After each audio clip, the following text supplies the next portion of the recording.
cars out there. My dog's sitting up underneath here all nervous. She's getting kind of old. Mm.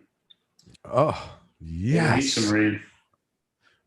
We definitely do need some rain. It seems like it's been a dry, wet season so far. We're early on, but it's definitely on the dry side. So this morning on the news, Waves are coming across.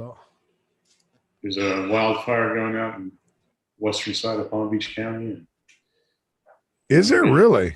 yeah, I'm Western Palm Beach County. No, way out west, closer to like Lake, everything out there. Yeah. Okay. I'm Wellington. Okay. I'm Wellington. You're like the east-west side. I'm still a little bit east of that. I'll have to look out maybe that's what my doggy's all excited about. So let's get this party started because we are live on Facebook. And as I'm petting the dog, and we are back. Here I am, Fly Navarro, with the No BS World Tour, coming at you live after a wonderful Memorial weekend. A big shout out and thank you to all our service members that gave for our country and for our freedom. Today, I'd like to introduce Mr. Jim Turner. Mr. Turner, how are you today? How was your Memorial weekend? Memorial weekend was great. Couldn't be better. And just happy to be here and talking with you. Thanks to our troops. You allowing us to do that. Amen. Amen. We can't.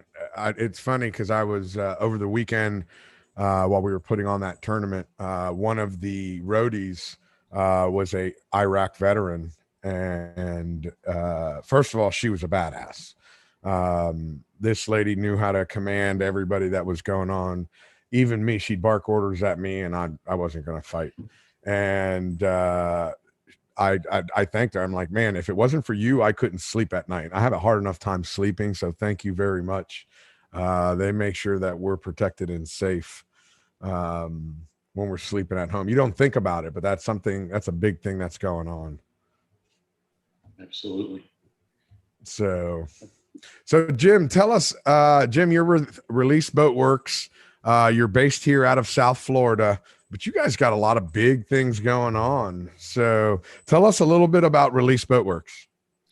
Well, we started Release Boat Works back in 2009.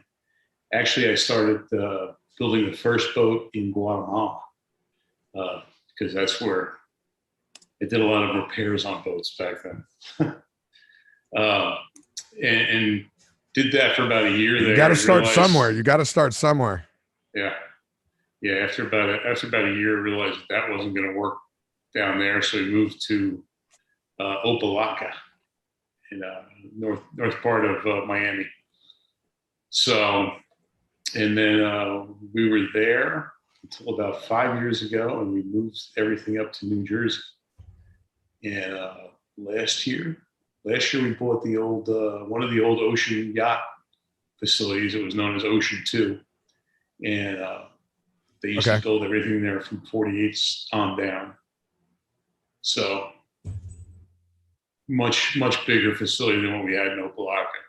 So on 13 acres up there with 550-foot long building.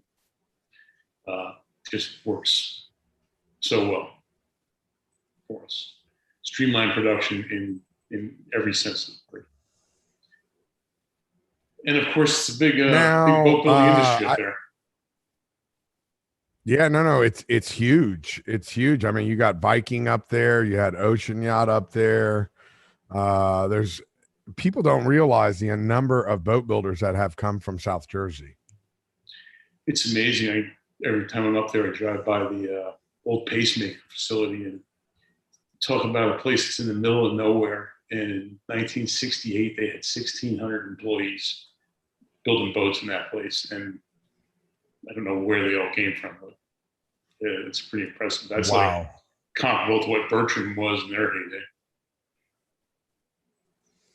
That's quite a few employees. I mean, if you think about it overall, that's not, you're not talking about a small company. No, it's That's a lot of people building boats, and a lot of people don't realize the amount of boating that comes out of South Jersey, whether it's boat building or fishermen. And there's something to be said because out of Jersey, if you're going to go offshore fishing, you're talking 100 miles minimum one way. Yeah, it's I'm actually from there originally, so I grew up doing that, fishing the Hudson Canyon and all that. But yeah, that was a long. I don't want to do that anymore, but I still do. We've all grown a little spoiled being from down here in South Florida, where it takes us 3/4 of a mile to get to the Gulf Stream, and suddenly, bam, there we are. We're fishing. Yeah, so, it's nice feeling fish. Now, Jim, what? Oh my gosh, it's so nice. And it's funny. I was talking with somebody the other day. Growing up, my father had this thing about not seeing the shore and freaking out. And here I started doing this for a living, and I spend most of my time not seeing shore, or sometimes leaving and not seeing shore for days, sometimes weeks. You're just chugging along, and it's 10 days, and you haven't seen land. You just get used to it after a while. Yeah, no, it was the same thing. We used to go out on a Friday night on a 31 Bertram with gas engines in it. 5-gallon jury jugs of gasoline tied all over the place, and we'd leave Friday afternoon and come back on Sunday night. And 6 of us on that boat, thinking nothing of it. Couldn't wait to do it again the next weekend. So, how times have changed. You start going on boats that are a little bit more comfortable, have some kind of electronics to know where you're going. I've actually heard stories of guys. Now, mind you, this was back in the 60s, where they'd go out of Ocean City, go out to the jack spot, go out fishing, turn back around, dead reckoning, and come back in. Next thing you know, they show up in Virginia Beach. They don't even show up in Ocean City again. They come back, 50 miles to the south. So, and they were okay with it. That was, there was no, oh my gosh, I missed the inlet by 50 miles. It's just, it was part of those things. They can find the jack spot, you can find the canyon, but getting back home was a totally different story. Yeah. It's a pretty nondescript coastline too. And even when you know all the landmarks, it's amazing how we think of how flat it is here in Florida, but it's pretty flat up there too. Looking in. When other than a couple of Ferris wheels when you're coming in. You see the Ferris wheels from the boardwalk. Other than that, it's pretty flat. Yeah. Now I have somebody has a question here. We got Paul from Connecticut, and I have a question for you. Do you build a outboard walk around? We do. We build a whole bunch of them now. That's something that. Okay, so Paul is saying something. He's saying here he loves your outboard walk around, and he says, "When can I order one, and what's the build time?" You can order one. I'll leave my phone number. You can order one today. Build time right now. We're about 2 years out right now. 1.5 years, 2 years out into the winter of 2022. Okay, year delivery. And you know what I'm going to give him? Your website is releaseboatworks.com. Exactly. I'm going to give him, I'm going to put the link right there in the comment section. Hello, Mr. Oliver, all the way from the UK. Good to see you. Release Boat Works. There you go. Contact Jim and have him tell you. Actually, why don't we do this? Paul, why don't you just put your credit card number here so we can put a deposit on that? Is that okay with you, Jim? If we just run the deposit right now? It's all it takes. That's it. Listen, Paul, we'll hand it to you. We'll hand it to you. We always say we're happy to build whatever you're willing to pay for. There you go. So let's talk about it, because this outboard market is a huge, huge market. And it's only growing bigger as the engines are getting bigger. I remember as a kid, and I don't want to date myself, but I may. A big center console was a 25 Mega. That was a big Yes. center console. Yeah. That was the And dream it boat. just seems like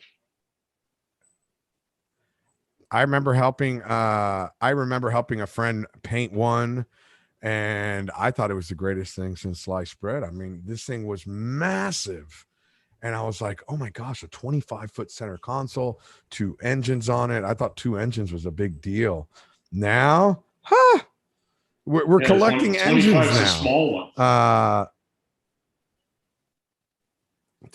25 are bait boats right now.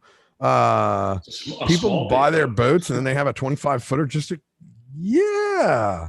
I remember when I was still doing it, I had a 36-foot bait boat because you need to carry all that water.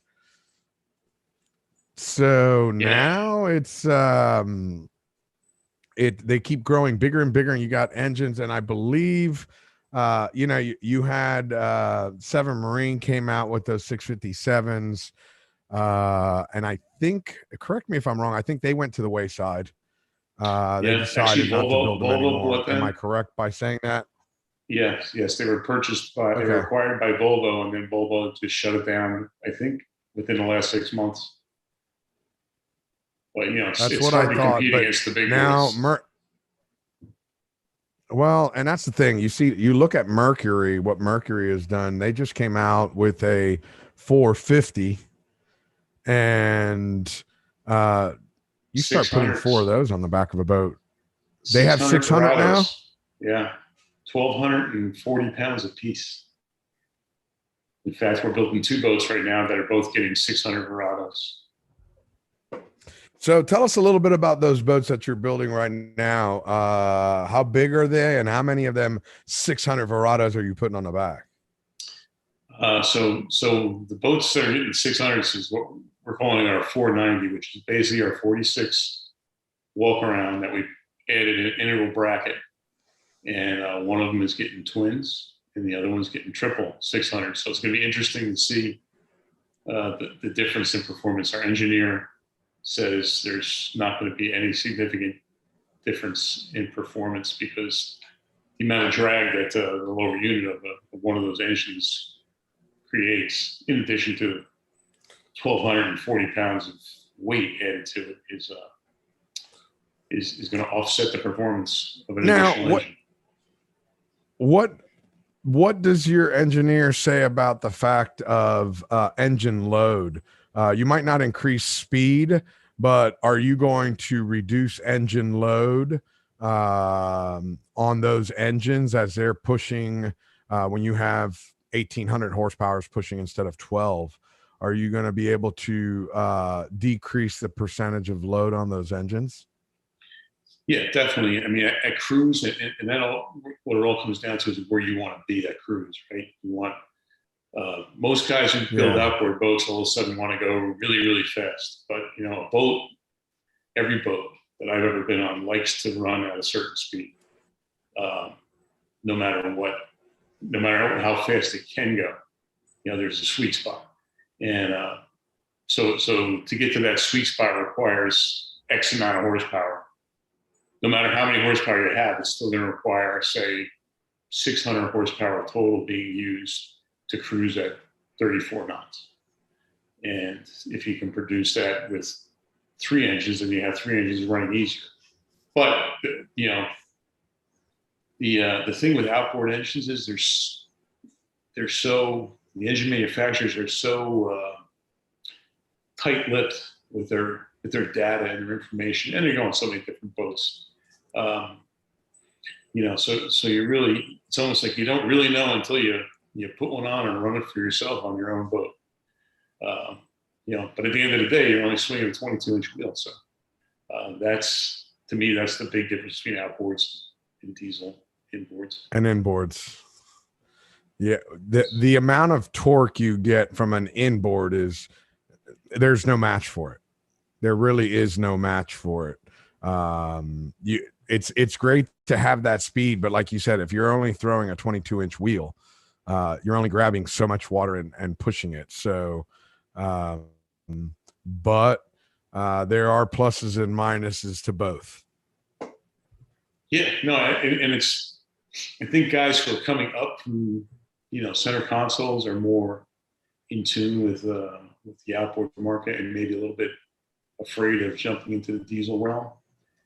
And guys who are coming down from bigger boats, smaller boats are just the opposite. Are the opposite. They're not afraid of diesels. You just think that life with outboards is going to be a lot easier.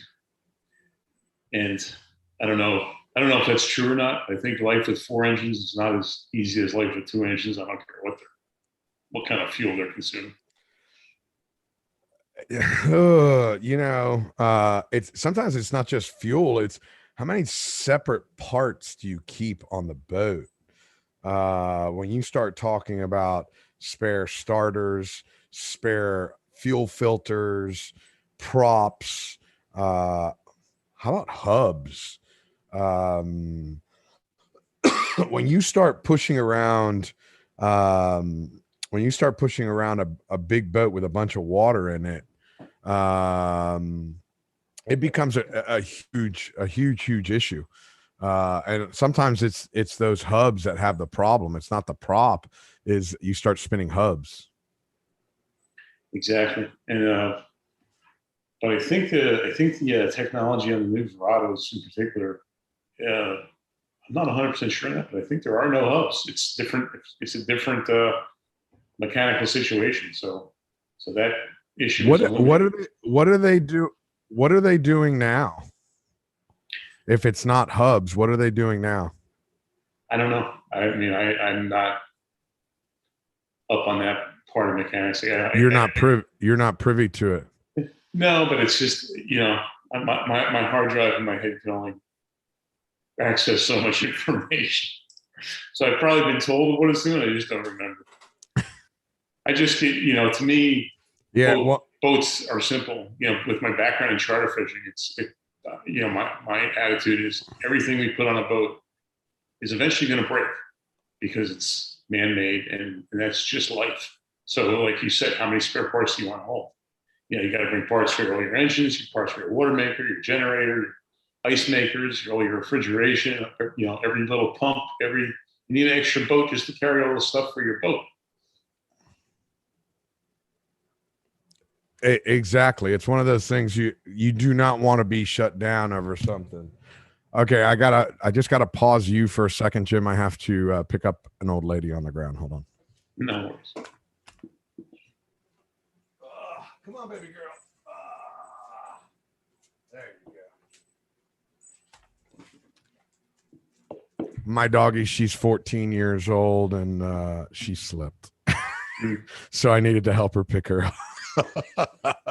So anybody that's listening, sorry for the little bit of the delay, but my Sousa dog takes precedence over the podcast. So I think there's a little storm or something out there. She's getting a little nervous.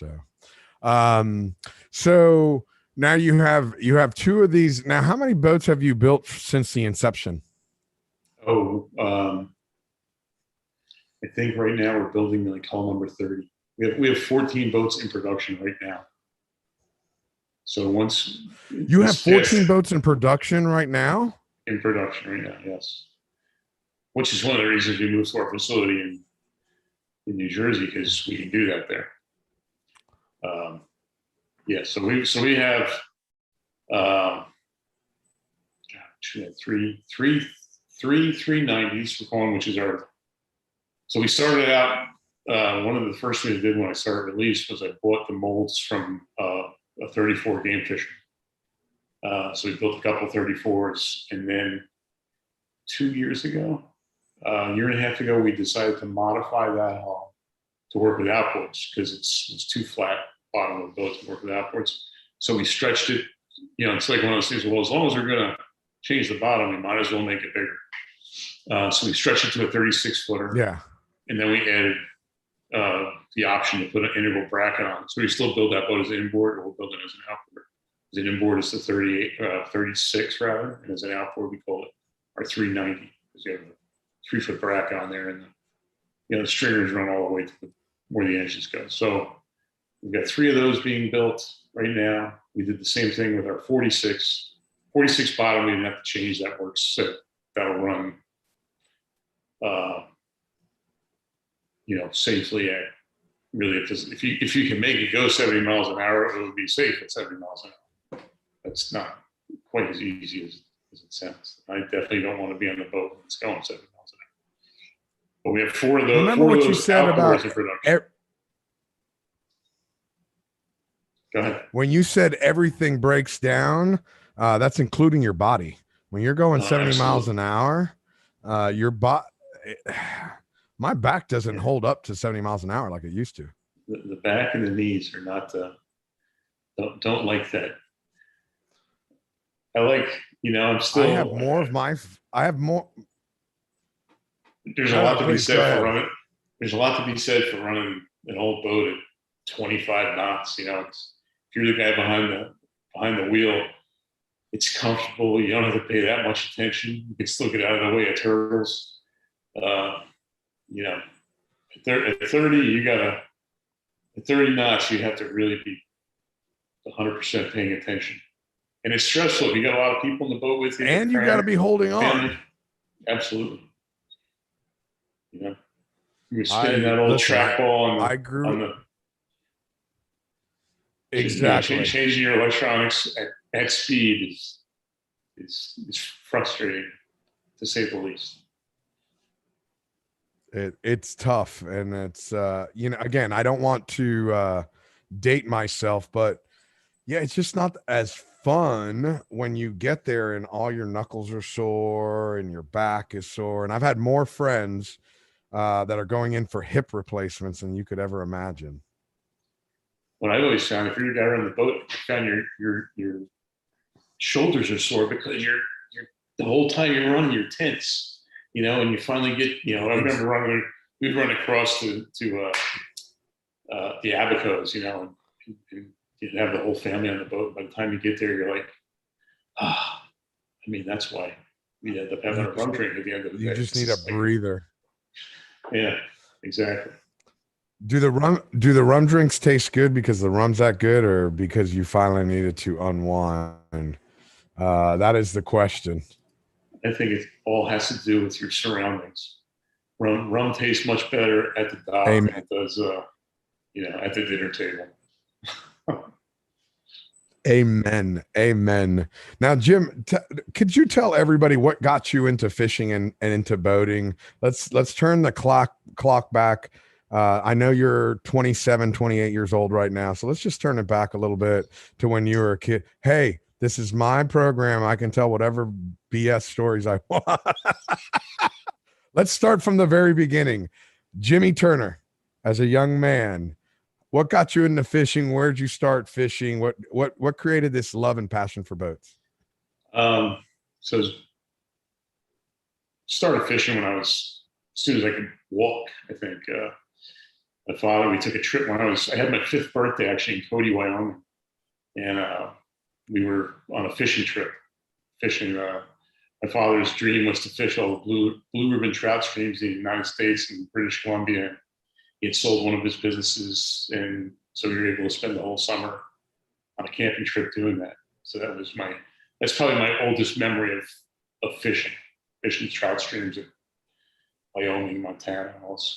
So all that, very cool. Then when I was, fast forward to, not fast forward that much, I'm 50 and 69, my grandparents moved to Jupiter, Florida.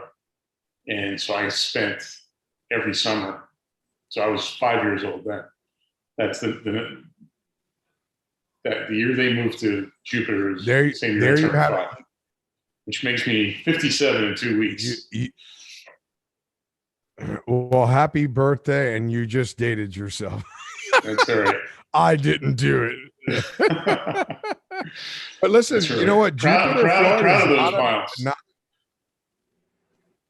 Well, Jupiter, Florida in 1969 was quite a bit different than it is in 2021. I think there was one traffic light.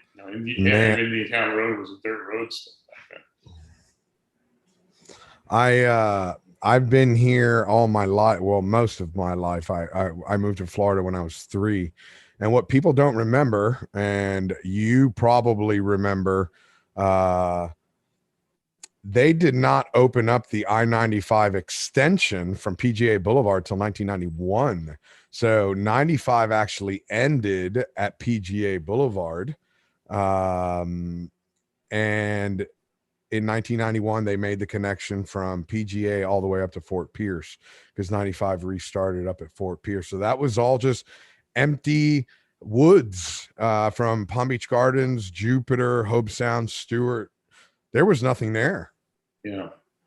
Stewart was like the wilderness. I remember watching the Palm Beach News, and they would do like the fishing they had a fishing forecast, I think, every night on the 6 o'clock news, and I would watch with my grandfather, and they would talk about the fishing up in Stewart or all the way up to Fort Pierce or Vero Beach, and that was like they were talking about the wilderness. You know, that was way up.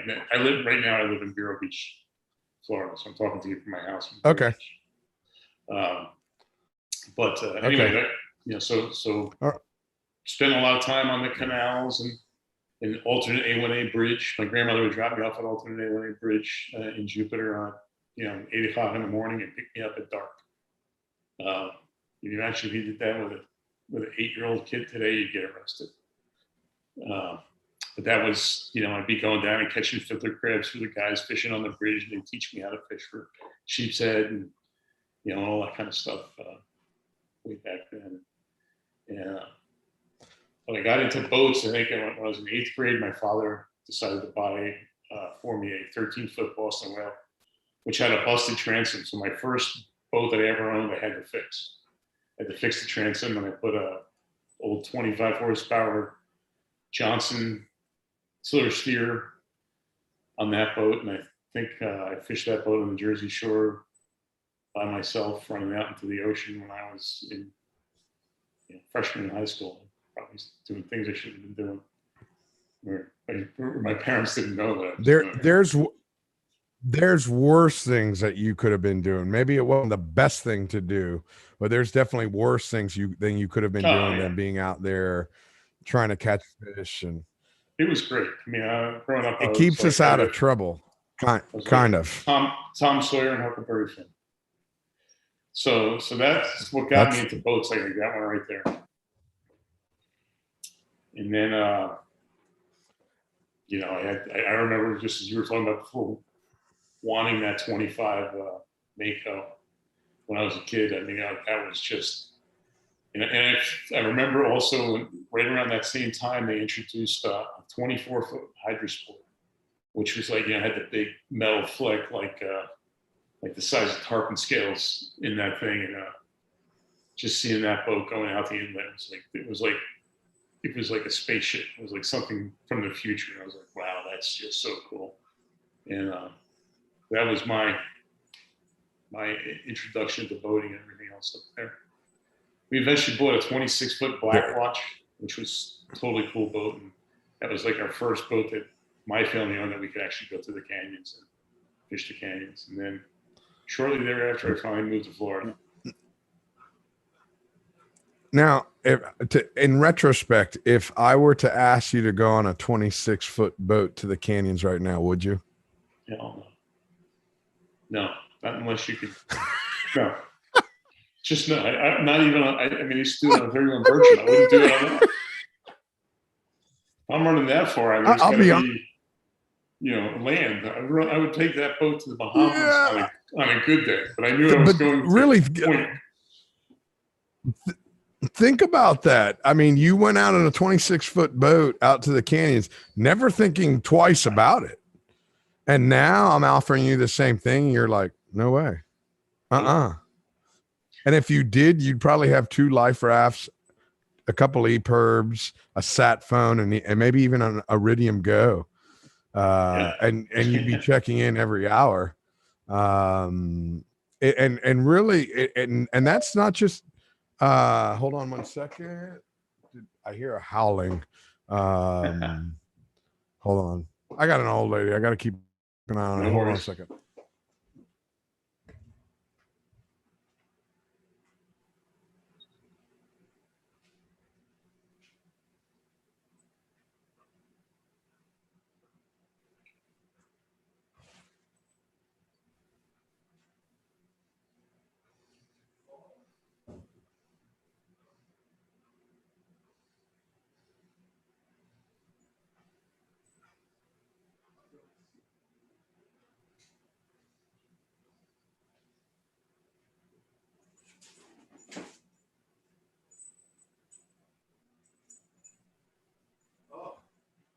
that. You fell right behind me.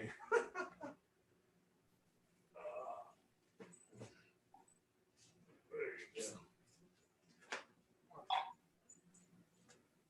Oh.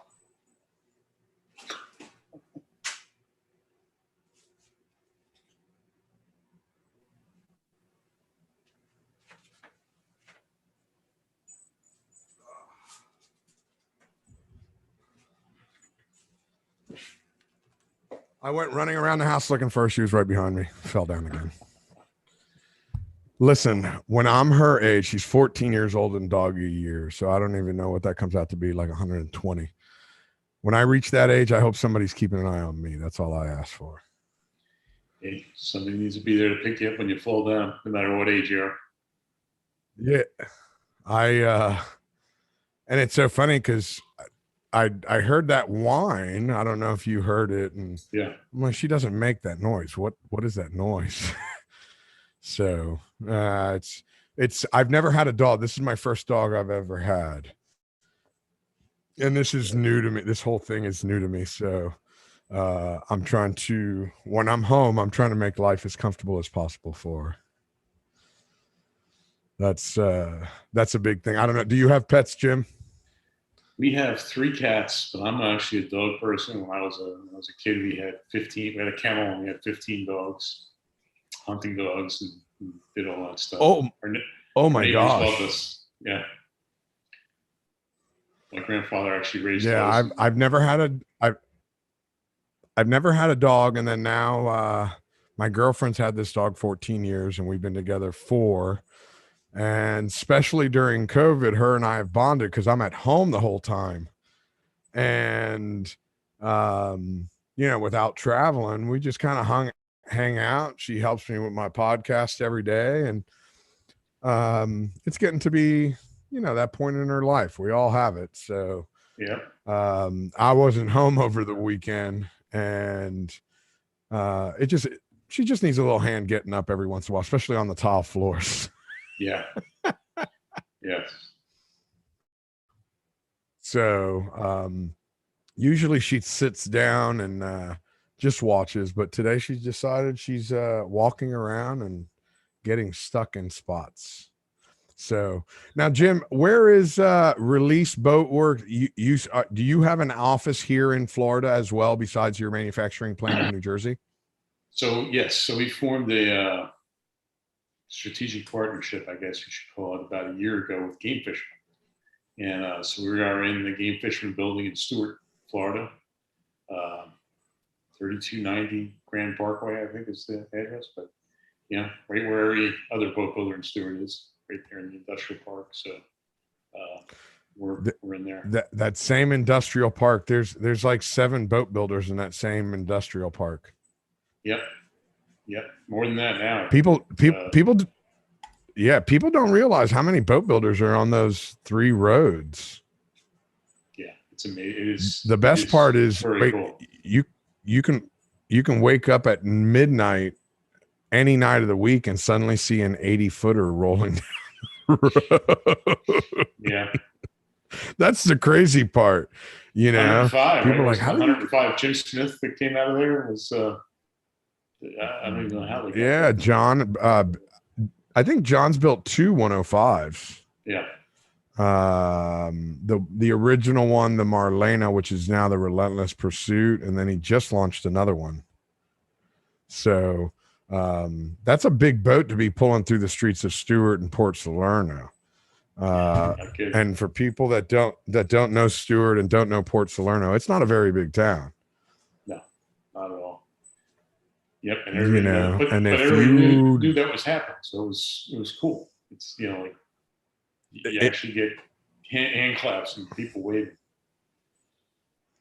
People were excited. Listen, you were throwing out a boat to the sport fishing world that was going to travel all over the world, that everybody knew came from Stuart, Florida. So it was a big deal. You start throwing out these Jim Smith boats and these Mark Willis boats and these Garlingtons, and it was born in Stewart, and suddenly they start traveling everywhere. They start going to the Venezuelas and the Panamas. And I remember my first time in Japan, I got to see 244 Garlingtons in Japan. Yeah. Years so ago, they're I everywhere, bought, and it all comes back. years ago, I bought the old Finest Kind, which was a 40-foot Whitaker, and it was in Stewart. And the day we went to pick it up, David Salazar and I went to pick that boat up, and they had the newspaper down to do an article on it, and we were like, I was like, hey, dude, man, you got to get out of here before they come down and start shooting, because it was they were not happy about that boat leaving Stewart. I mean, that started as the Bone Shaker, and then it was the Finest Kind. That had some history there in that town, especially. I mean, for years that boat fished there out of Stewart and Manatee Pocket as the Bone Shaker. It was, it was a Steadfast there as part of the charter fleet. Yeah, VJ Bell ran that boat, and then Scotty Fawcett ran it, and then we took it and ran it to Guatemala. I was just in Guatemala 2 weeks ago, and it was still out there catching fish like crazy. That thing, it doesn't matter where it goes. That thing catches some fish, and it's a comfy boat to fish on. It really is. Got the great overhang. It's a huge cockpit. Just a sweet ride. Very weird boat. It had rack and pinion steering when we bought it down there. And, so Dave ran it. Wow. Ran it across, and it was quite a journey. Well, now, when you ran it down there, did you take it through the canal and then run it back up, or did you truck it across the middle of the country once you got it to Belize? Ran that one through the canal. We ran it down to that Colombian island out in front of the canal. San Andreas. San Andreas. And we waited. What there, a cool town. Got the pilot boat like within 5 hours of getting to that island, and ran it through. We had great pictures of running that boat through the canal in the middle of the night, like all the lights, ships next to us and stuff. That was pretty cool. So it was a long ride. There's a lot to be said. It's a long ride. And to anybody that's never gone through the canal, I highly recommend it. I never thought I would ever go through when you're a kid in elementary school and they're talking about the Panama Canal. Never once did I say, I'm going to go through that canal one day, or I want to go through that canal. And as I sit here now, I've gone through the canal. I've transited the canal 11 times. Wow. And every single time I love it. Every single time. Now, I've never done the Suez. I wouldn't mind doing the Suez one time. I've fished the entrance of the Suez Canal on the Red Sea side, but I've never gone through the canal itself. Yeah, so that's I'll put that on my bucket list. There you go. It might not be the best time with all the excitement going on over there right now. It makes it more. It's so funny because there's always something going on over there, and I've been very fortunate. I do quite a bit of business. Before COVID, I was doing quite a bit of business in Saudi and in Egypt. And I'm just waiting for it to open back up. I'm gonna go back and go fishing. There's some craziness going on right now, but and I don't talk politics on the podcast, but there's crazy stuff going around everywhere. So it's been going on there for about 4,000 years. So I just want to go fishing. Exactly. Yeah, I just want to go fishing. And to be honest with you, there could be craziness. Sometimes it's crazy just to be on the boat, and especially after you talking about taking that little Whitaker boat through the Caribbean. That in itself is an experience of a lifetime. Yeah. No, it was cool because they built that. they used to fish Cozumel with that boat, and they changed out the fuel tanks. They made it so it had enough fuel to get all the way to Cozumel on its own tank, on one tank, without having to put fuel on the deck. So that was wow, pretty cool. We still filled like 4 drums up on the deck in Key West before we left from there, but because we didn't know that's what. They told us that. But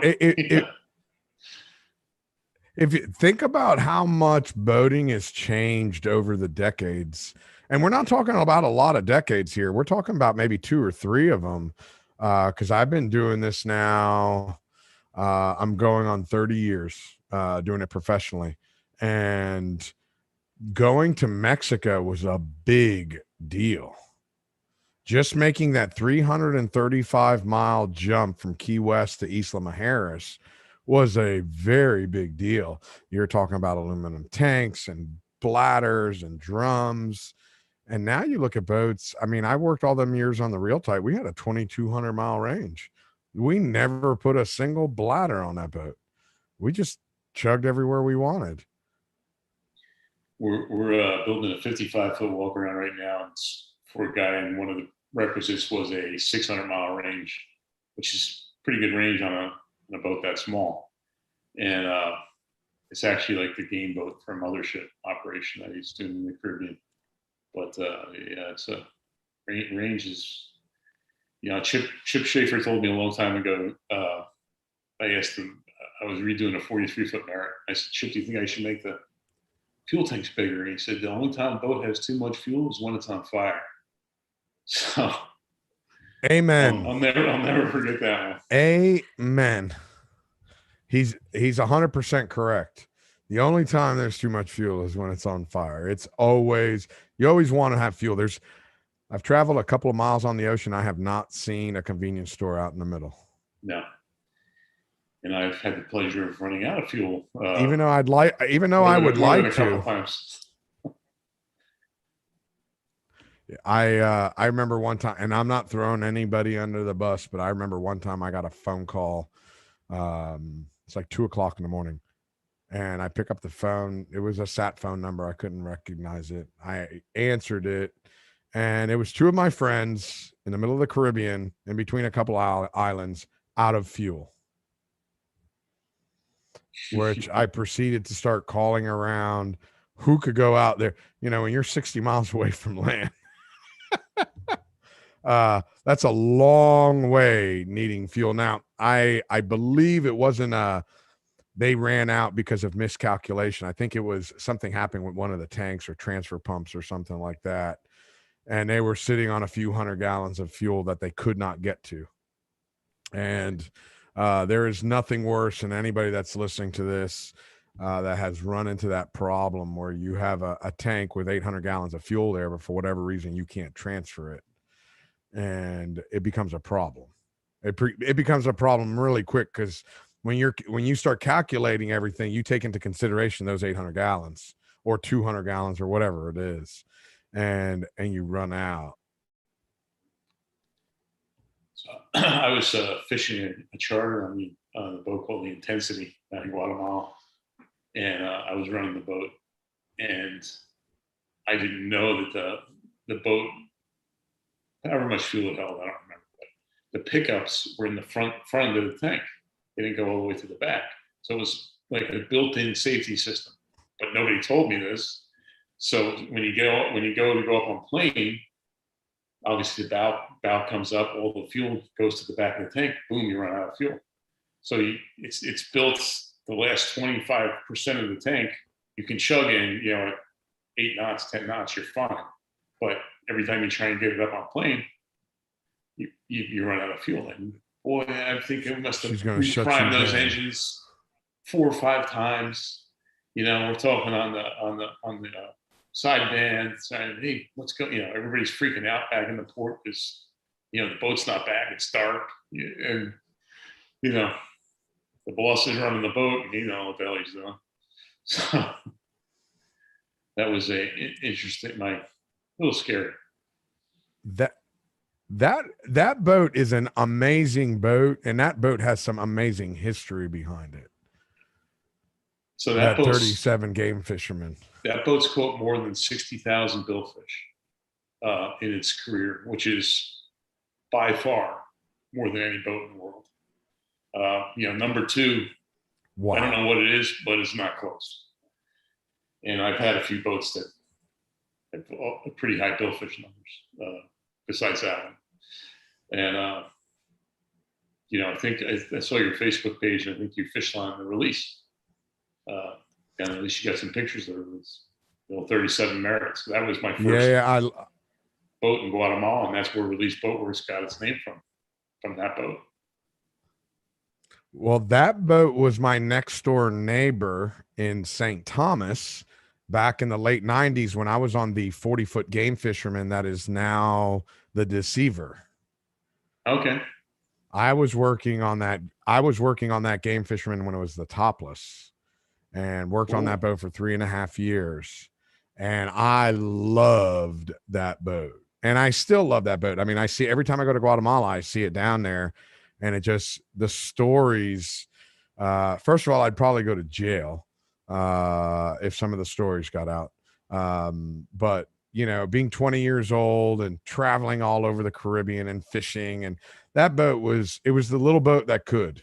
That was the great thing about that boat. I mean, you look at it and you start thinking, Caribbean is blowing 20 knots every day, but for some reason it just kind of fit in between all the waves. It didn't matter how big the waves were. She just kind of fit in between them. She'd go up, she'd go down.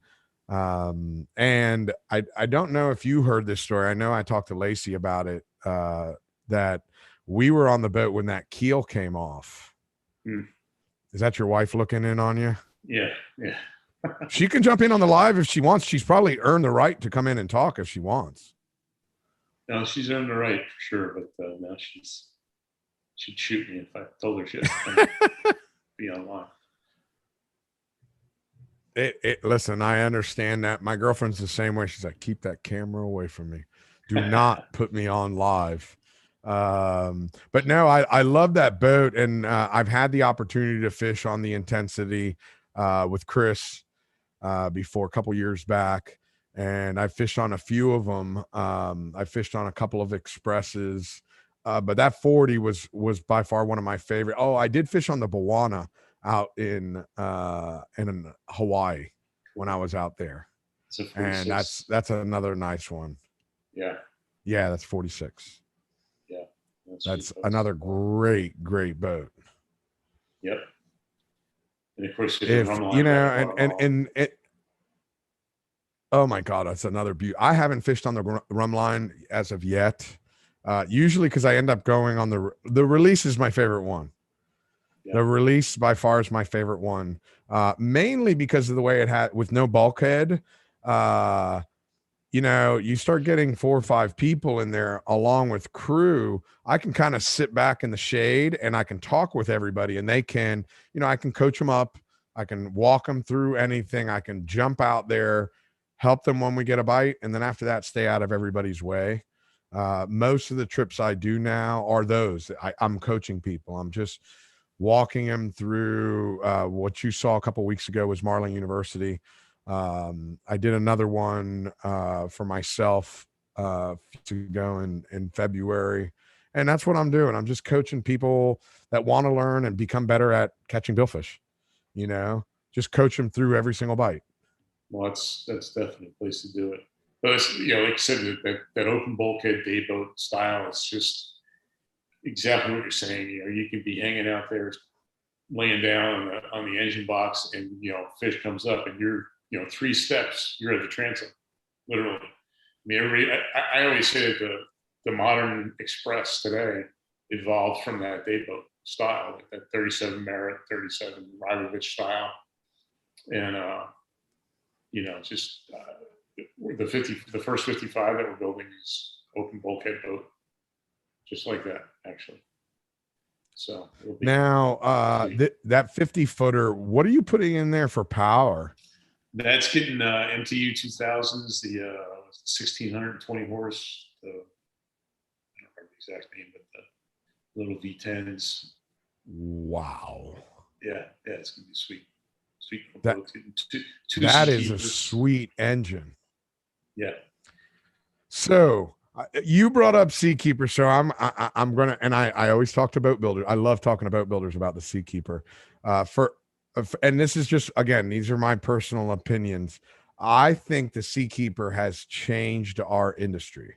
It has opened up the realm of sport fishing to that person that would get moderately seasick or have any problems with motion.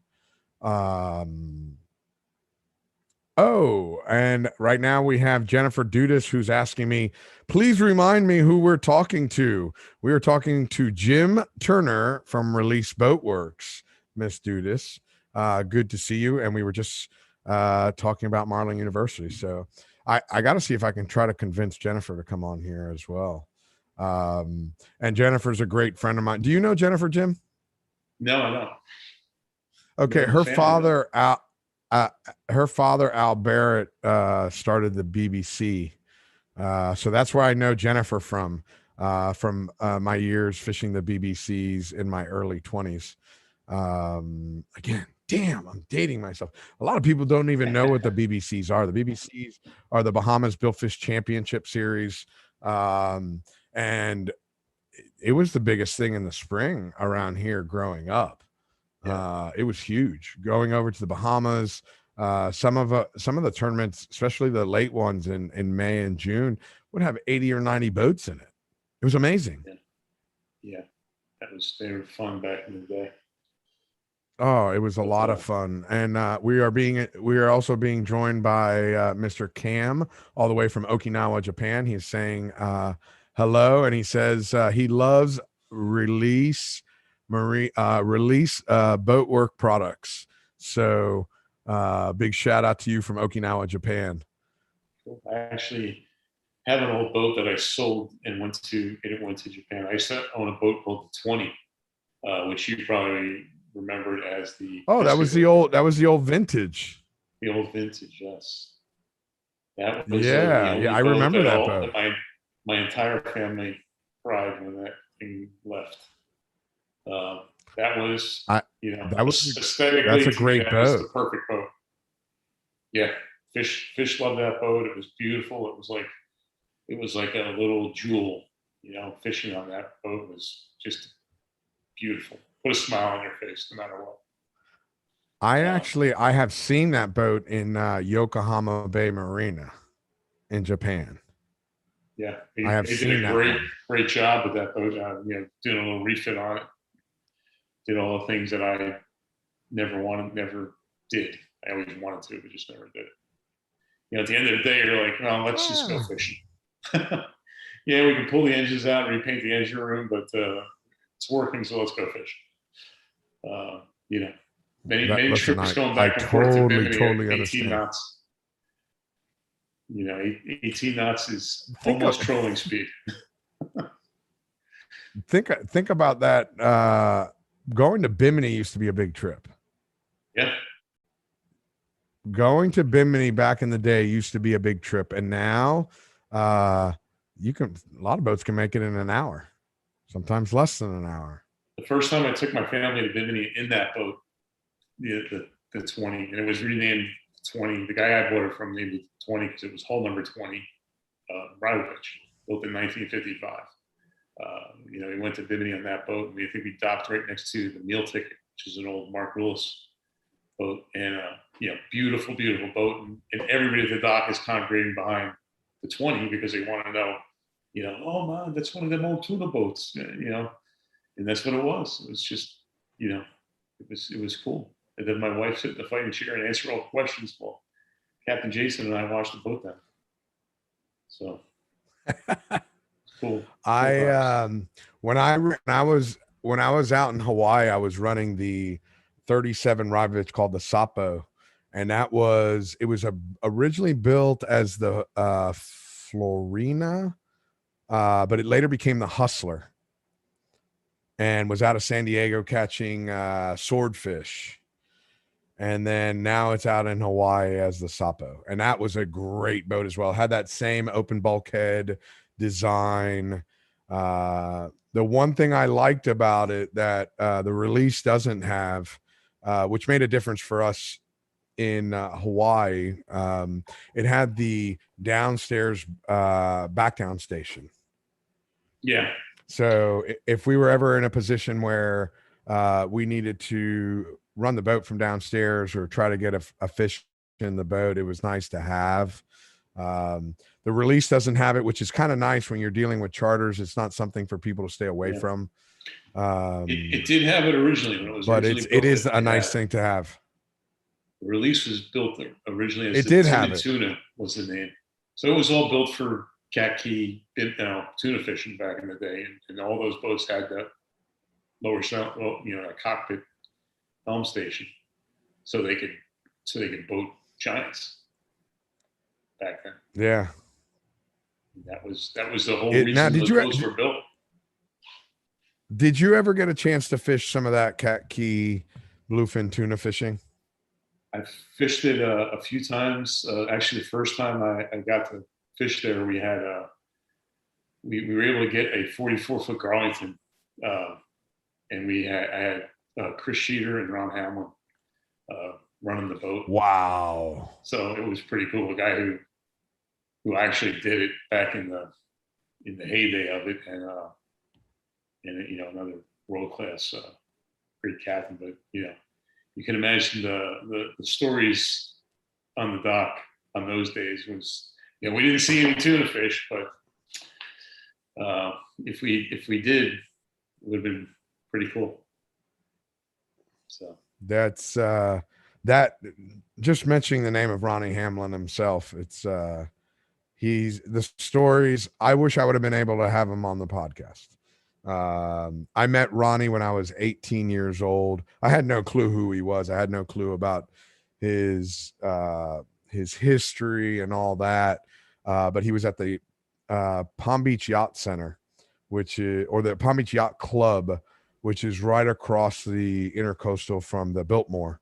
And Channel 5 News was right next door. And I was walking down the dock. I knew the dock master, and he's like, "Oh, go talk to Ronnie Hamlin." And I'm, okay, I'll talk to Ronnie Hamlin. And he's like, "No, he was on his way to San Salvador and he was getting ready. He says, I got a 2-week trip to San Salvador and then I'm moving to Guatemala. It's this new place. We're going to go check out how the fishing is what he told me." And I was 18 years old. I'm like, where's Guatemala? Yeah. No clue. And now look, the destination that it's become and the number of fish that have been caught there. Yeah. Yeah. And I think for 10 years in a row, he was there. He got the tagging award. And finally, he just said, "You know what? I'm not going to do this anymore because we got to let the young guys, have a shot at it." And I was his last boss before he retired. He ran, he always ran the Captain Hook. So actually, we took the finest kind and renamed it Captain Hook, and he ran that boat for about his last 3 years as a captain. Okay. So that was pretty cool. But yeah, great. He could tell you stories, forever and not repeat the same story. And they were all great stories. They were all, just authentic. And then, Chris Sheeter became kind of the same guy. He even though he was only a young guy, he got to fish in a lot of places, Midway, Hawaii, growing up in Hawaii and all that. So he had a lot of great stories too. So I've always been surrounded by guys who were great storytellers. Hey, listen, I'll be honest with you. That's probably one of the biggest things about being a good fisherman is being a good storyteller. Because of the fact that some days there's a lot of time in between bites, and you got to be able to you got to do something. Exactly. Yeah, you're only unique. I used to tell the whole staff at the lodge, we're only as good as our worst days of fishing.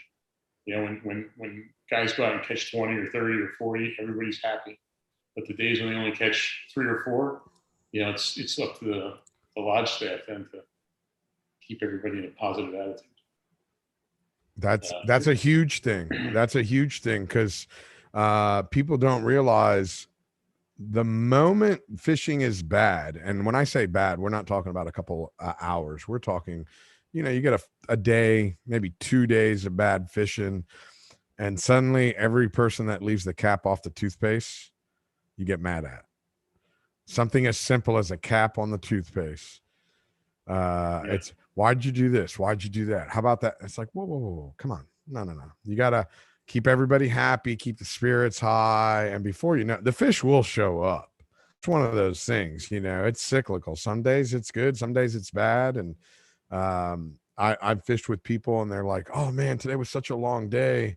After yesterday, I'm kind of spoiled. I'm like, let me tell you a couple stories of 18 days without seeing a fish. And then you realize one day is not that bad. 18 days in a row not catching fish put some friendships on some really tight lines there. It's and no pun intended. It puts some strain on it because it's one of those things, when everybody's living on a boat together, and why'd you leave your towel out? How come the door's open? Because you're frustrated. You just want to see some fish. And it's, you got to be able to make the best situation out of when they're not biting. And that's why some of the best fishermen out there are good storytellers, because a 2-hour story will fill in a gap like you wouldn't believe until you get a bite. Oh yeah. Well, especially when the run back is 2 hours or 3 hours or more. 8 hours sometimes, especially the canyons in New Jersey. It all depends. Yeah. Only we go back to when you're running 30 knots, you can have that conversation and tell stories and everything. But when you're going, like the guys want to go today, 40 knots, 45 or more, in these fast outboard boats, it's hard to tell a story. There is no storytelling. You're just holding on. Yeah. Yeah. No, absolutely. So that's the part. I don't even try to stand. Go ahead. That's the part that I missed about fishing in more modern boats and faster boats and everything. It's the friendships and the camaraderie and everything that you create during those times. Those in between, the times in between fishing. That's the fun part. I tell everybody there's a difference between fishing and catching. Catching is reeling in the fish. Fishing is the time you spend with friends and family, leading up to those bites. And that's how I've built my friendships. Most of my friendships are with people in between the bites. You're telling stories, you're sharing time, sharing, oh, I did this, I did that, sharing techniques, stuff like that. Yeah. And everybody, out in the ocean, everybody's equal. There's no societal hierarchy or whatever you want to call it out there. Everybody's, you want to talk to a rich and powerful man and get an interview with him, ask him about his boat. He's like becomes like a little kid.